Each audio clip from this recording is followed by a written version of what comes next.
the value of 3 by 7 plus minus of 6 by 11 plus minus 8 by 21 plus 5 by 22.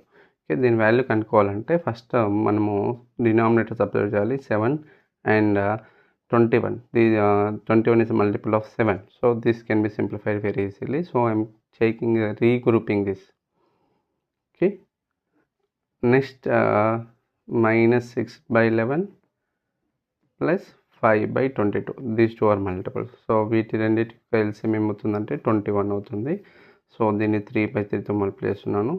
9 minus 8 వస్తుంది plus వీటి LCM 22 అవుతుంది.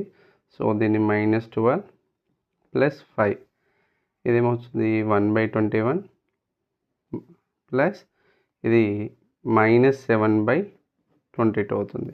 వీటి LCM వీటి product అవుతుంది. రెండు వరుస సంఖ్యల ఎల్సిఎం వాటి ప్రోడక్టే.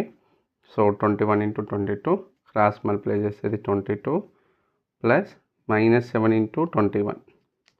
ఓకేనా, చేస్తే మనకు 22 ప్లస్ ఇంటూ మైనస్ వస్తుంది. -147 బై వీటి మల్టిప్లై చేస్తే 462 వస్తుంది. దీన్ని సబ్ట్రాక్ట్ చేస్తే -125 by 462. ఓకేనా, so second option is the correct one.